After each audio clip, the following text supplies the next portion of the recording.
자, 유다 땅으로 이주한 북이스라엘의 제사장들과 레위 지파 사람들과 또 하나님을 찾는 경건한 사람들이 이제 합심해서 이제 왕을 도와가지고 나라를 견고하게 세웠습니다. 그래서 1절에 르호보암의 나라가 견고하고 세력이 강해졌다. 그랬습니다. 견고하고 세력이 강해지면은 부유해지면은 뭐 옛날이나 지금이나 사람들의 마음이 교만해지고 세상적으로 자꾸 향해지고 뭔가 자기의 지위를 누리고 싶고 자기가 가지고 있는 것을 과시하고 싶고 이런 것들이 일어납니다. 본인의 삶이 공고할 때는 하나님을 열심히 찾다가도 문제가 해결되면은 하나님을 찾지 아니하고 오히려 자기가 지금 있는 것을 누리고 싶어하는 그런 마음이 생깁니다. 그래서 2절에 그들이 여호와께 범죄하였으므로 르호보암 왕 제5년에 애굽 왕 시사악이 예루살렘을 치러 올라왔다.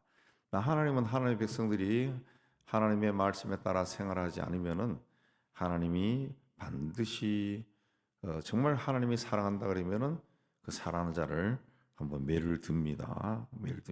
그래서 죄를 깨닫고 돌아서도록 그렇게 합니다. 범죄한 자들을 언제까지 바라보고만 있지 않습니다. 하나님과 상관이 없는 자는 그냥 내버려 두지만은 하나님이 정말 사랑한다 하면은 하나님이 그에게 채찍을 들죠. 채찍을 듭니다.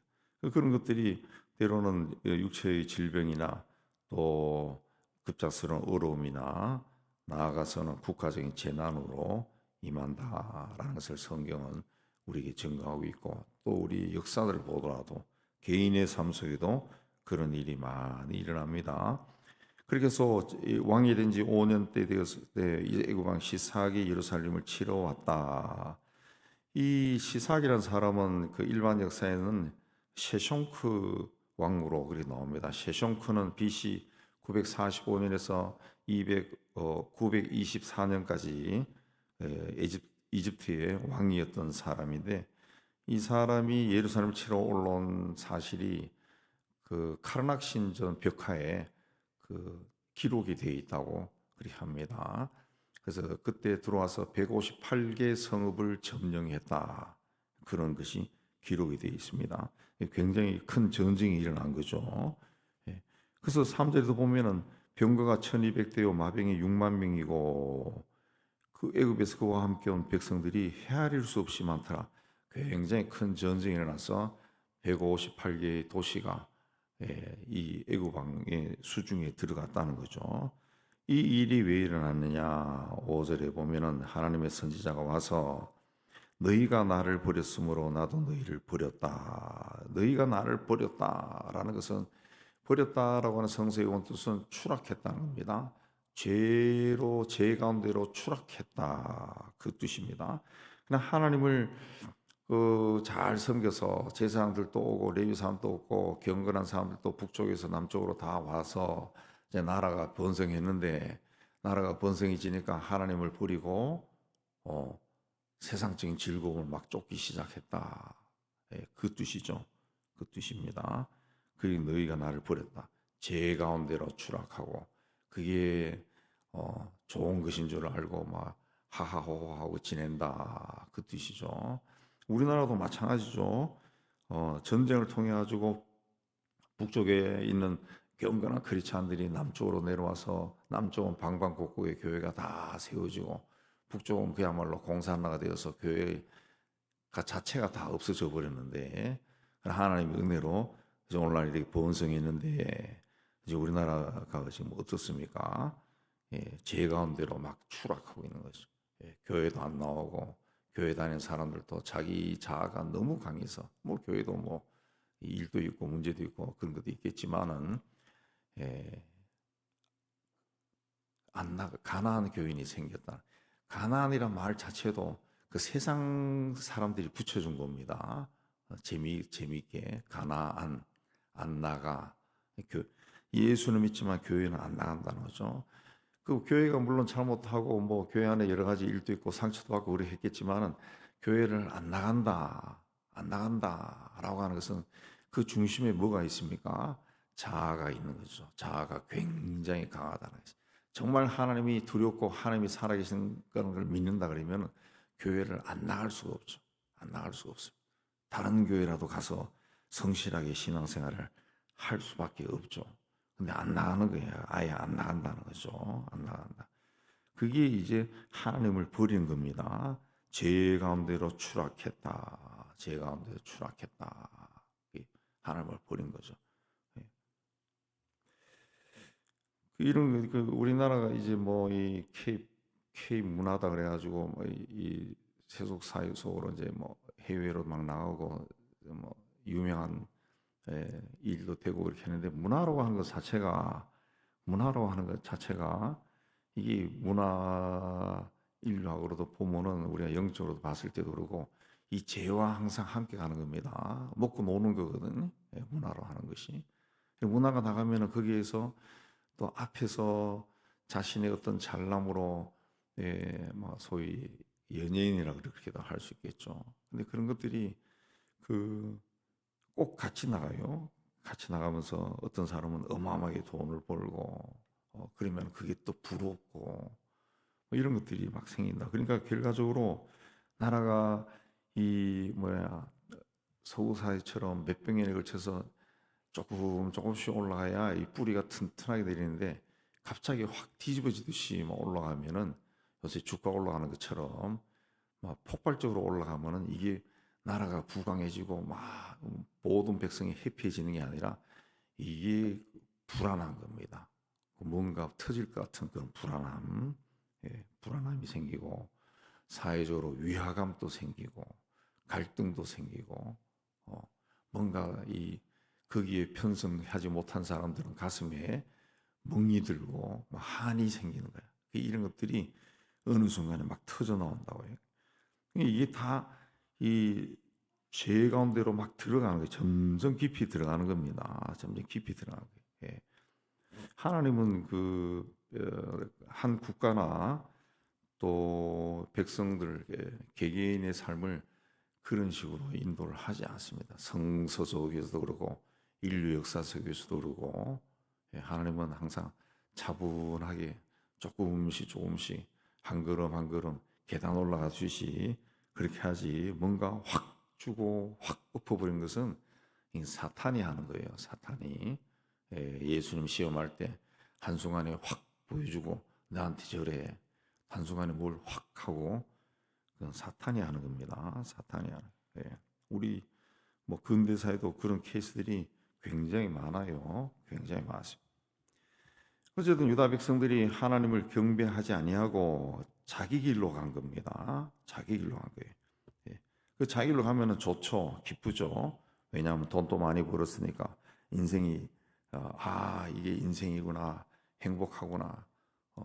저는 그런 사람에서 직접 들어봤어요. 여기가 천국이구나 그러더라고. 돈을 많이 버니까 여기가 천국인 것 같아 그러더라고. 한국이 천국이라는 거죠. 천국. 다 하고 싶은 다 할 수 있다는 거죠. 천국이라는 거죠. 그러니까 자기를 막 즐겁게 하는 거예요. 즐겁게. 그때 하나님 어떻게 하느냐? 하나님의 백성들이 더 완전 나락으로 떨어지기 전에 돌이키기 위해서 하나님이 칩니다. 그래서 세속 역사에도 기록이 되어 있듯이 시삭이라는 자가 공격해 들어온 거죠. 왜 공격해 들어왔을까요? 나라가 경고하고 세력이 강해지고 막 부유해지는 게 옆에 우리 옆 나라에 막 금덩어리가 막 있는 거야. 그러니까 옆에 있는 사람에서 저거 뺏자. 그렇게 해서 막 연합군을 구성해가지고 뺏으면은 네 죽게 해가지고 다 막 들어오는 거죠. 들어온 거죠. 요새 왜 우리나라에 막 중국인들 제3세계 사람들이 막 들려옵니까? 막 몰려옵니까? 금덩어리가 보이잖아. 저 한국 가니까. 제가 어느 그래도 보니까 외국인에게 그 자국인과 거의 비슷한 임금을 주는 나라가 한국이야. 한국. 다른 나라는 똑같이 안 줍니다. 우리는 거의 비슷하게 주는 거예요. 거의 비슷하게. 어느 경우는 건설업 같은 경우는 제가 얘기 들어보니까 한국 사람들은 그야말로 그 노동자로 일할 수 없을 정도로 중국 사람들이 다 장악하고 있다고 그러더라. 예. 노가다 10장까지 다 그 사람들이라고 그러더라. 예. 그 임금이 세야 돼요. 임금이 세야 돼. 제가 가까운 사람에게도 이야기 보니까 그런 사업하는 사람들, 외국인들도 똑같이 정규 직원으로 고용을 하면은 고용하면 한국 사람하고 거의 똑같이 월급을 줘야 되는데 자기 같은 중소기업은 감당을 못한다. 그래서 시간제로 쓴대요. 시간제. 하루에 몇 시간 이렇게 해서 시간제로 돈 준다. 그 이야기를 들었는데 이렇게 되니까 온 세계에 코리안 드림이 일어난 거죠. 뭐 우리는 그걸 가지고 좋게 해석해서 우리가 부유하게 됐으니까 가난한 나라에서 사람들이 오세요. 와서 돈 벌어가지고 부자 돼서 당신 나라로 가세요. 막 이래 하지만 그게 아니라 그 옆에가 너무 막 부유하니까 옆에 있는 다른 나라가 저거 먹으러 가자 막 하고 들어온 것이 결과적으로 그러다 보니까 그 정책적으로 정교하지 못한 정책들이 자꾸 만들어지고 그러다 보니까 결국은 막 나타나는 현상이 뭡니까?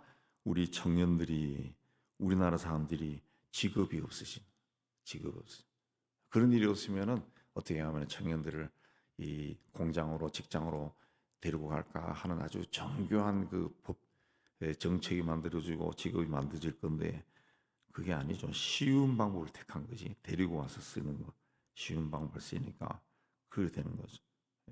그래가지고 뭐 유명해지는 건 좋지만은 이게 좋은 것인지 아닌지는 세월이 흘러가면서 봐야 되는데 벌써 나타나고 있잖아요. 예. 서울에서도 영등포의 어느 지역은 다 중국 사람들이 장악하고 있어서 길을 걸어가는 것조차도 겁이 난다 할 정도잖아요. 예. 또 지방의 어느 도시는 다 또 뭐 아랍 사람, 뭐 방글라데시 사람들, 뭐 이런 사람들이 다 몰려 살아서 그 지역을 지나가면은 자기 나라에서처럼 막 희롱을 한다잖아요. 처자들이 지나가면 막 희롱하고 막 그런다. 그게 일어난다고요. 너희가 나를 버렸다 그랬습니다. 나는 열심히 신앙생활하고 있는데 나는 열심히 신앙생활하고 있어도 내 주변에 있는 사람들이 그렇지 않으면은 하나님의 채찍이 임하는 거죠. 그래서 6절에도 보면은 이에 이스라엘 방백과 왕이 스스로 겸비하여 이르되 여호와는 의로우시다 하며 이제 돌아섰다는 거죠. 7절에 하나님이 그걸 봤다는 거예요. 봤다는 거죠. 그래서 스마에게 임해서 너희가 스스로 겸비했으니 내가 멸하지 아니하고 조금 구원하겠다 그랬습니다. 완전히 구원한 게 아니라 조금만 구원하겠다는 거죠. 고통을 완전히 거두지 않은 겁니다. 그래서 내 노를 예루살렘에 쏟지는 않겠다 그랬습니다. 예루살렘은 정복하지 못하고 지방에 있는 애국과 가까운 도시들만 정복하고 살려주겠다는 거죠. 조금만 구원하겠다. 살려주겠다. 그러니까 그들이 저지른 죄가 얼마나 크고 무거운가 알게 하기 위해서 대가를 치르게 한 겁니다. 그래서 8절에 그들이 시삭의 종이 되어 나를 섬기는 것과 세상 나라들을 섬기는 것이 어떠한지 알게 되리라 그랬습니다. 나를 섬긴다라고 하는 것은 하나님을 섬기면은 하나님의 은혜와 복이 임하는 겁니다. 근데 시삭의 종이 되어 나를 섬기는 시삭의 종이 되어 세상 나라를 섬기는 것이 어떠한가? 그 시삭 이건 번역이 약간 잘못된 겁니다. 시삭의 종이 되어 세상 나라를 섬기는 것과 나를 섬기는 것이 어떻게 다른지 알게 될 거다. 그런데 자칫 읽으면 시삭의 종이 되어 나를 섬긴다. 그리 되어 버리는데 그거 아니고 하나님을 섬기는 것과 세상 나라의 종이 되는 것이 어떤 차이가 있는가 깨닫도록 하기 위해서다. 그랬습니다. 그래서 12절에 보면은 르호보암이 스스로 겸비하였고 유다에 선한 일도 있으므로 여호와께서 노를 돌이키사 다 멸하지 아니하였다. 선한 일이라는 것은 그 신앙을 회복한 겁니다. 다시 돌아온 그 이야기가 있어서 다 하진 않았다 그랬습니다. 그러나 13절에 보면은 르호보암이 예루살렘에서 스스로 세력을 굳게 하여 다스리니라 그랬습니다. 예, 스스로 세력을 굳게 했다라고 하는 것은 하나님의 힘을 얻어서 그렇게 한 게 아니라 예, 자기 스스로 또 그렇게 했다라는 겁니다. 이런 교만이 17년 동안 나라를 다스리는 가운데 이제 온 나라에 막 퍼져나가는 겁니다. 하나님을 온전히 섬기지 않고 자기가 막 중심이 되어서 뭐 자기를 주장하고 자기를 내세우고 내 생각에는 내 경험상 뭐 이렇게 자꾸 하니까 결국 나라가 분열시키고 시사광에게도 시달리고 막 그랬다는 거죠. 그 이유는 어디에 나오느냐? 르호보암의 어머니 이름은 나아마요 암몬 사람이다. 암몬 사람이다. 그래서 암몬 사람이다. 이방 여인이다. 원래 하나님 모르는 사람이다라는 거죠. 솔로몬이 이제 나라를 이 힘을 키우기 위해 가지고 솔로몬의 정책이 다윗도 그랬지만 정책이 뭡니까? 고대 시대가 거의 다 그런데 주변의 작은 왕국들과 혼인을 맺고 그 공주들을 다 자기 아내로 삼은 거죠. 근데 르호보암의 어머니는 안 본 사람이다. 하나님의 백성이 아닙니다. 그러니까 어머니가 아이를 교육시키는데 이 하나님을 믿는 사람도 아니니까 그런 하나님을 교육하는 것이 안 되죠. 안 되는 겁니다. 예, 안 돼요. 유대인들의 유대인의 정통성은 어머니에게 있다 그러죠. 지금 또 유대인임을 증명할 때는 어머니가 유대인임을 증명하면은 이스라엘에서 영주권을 주고 시민권을 준다 그럽니다. 아버지가 유대인이면 그건 안 된다는 거지. 안 된다는 거지.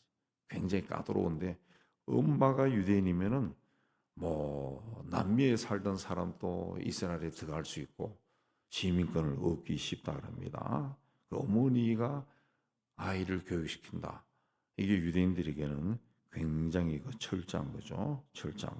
네. 그래서 르호보암이 악을 행하였다. 14절에 여호와를 구하는 마음을 굳게 하지 아니했다. 굳게 하지 않았다. 예.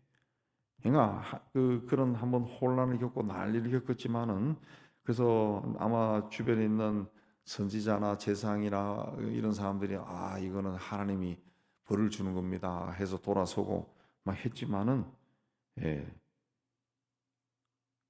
신앙생활을 굳게 하지 않았다. 하나님을 구하는 마음 굳게 하지 않았다. 그냥 대충 했다는 거죠. 대충 해서 결과적으로 15절에 이 사람이 행한 것은 선지자와 이또의 책에도 기록이 되었다 해서 결과는 뭡니까? 이 르호보암과 여로보암 북쪽의 여로보암 사이에 항상 전쟁이 있었다. 항상 17년 동안 나라를 다스리는데 항상 전쟁이 일어났다. 항상 전쟁이 일어나면은 나라가 제대로 설 수가 없습니다. 막 시끄럽습니다. 그리고 전쟁이 일어나면은 항상 죽고 다치는 사람이 생기죠. 그럼 나라가 굉장히 혼란스러워지죠. 그렇게 되어 갔다는 거죠. 그렇게 살다가 죽었다는 거죠. 그렇게 살다가 죽었다. 그러니까 르호보암의 삶도 그다지 깨끗한 삶이 하나님 보시기에 그런 삶이 아니죠. 아니죠. 항상 전쟁하다가 17년 동안 어머니가 누구고 17년 동안 항상 전쟁하다가 조상들과 함께 누웠다 죽었다 그랬습니다.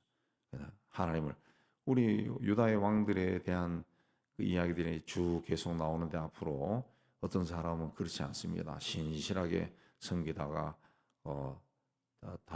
다윗의 묘소에 누웠다 뭐 이렇게 나오는데 이 사람은 그렇지 않다는 거죠. 이러지 않. 예. 나라가 강해지고 부해지니까 하나님 자리에 자신이 앉아서 스스로 세력을 굳게 하고 그렇게 했다는 거죠. 그렇게 했다. 하나님께 헌신되지 않는 삶을 살면은 르호보암처럼 왕이라 할지라도 평안한 삶이 아니라 항상 문제가 있는 그런 삶을 살 수가 있습니다. 우리는 삶에 어떤 일이 일어난다 할지라도 하나님의 뜻이 있다라고 믿고 하나님께서 우리를 붙든 손을 놓지 말고 꼭 붙들고 끝까지 가서 담대한 믿음을 가져야 돼. 하나님이 정말 사랑하지 않을 수 없는 그런 사람, 그런 삶을 살기를 주의 이름으로 축복합니다.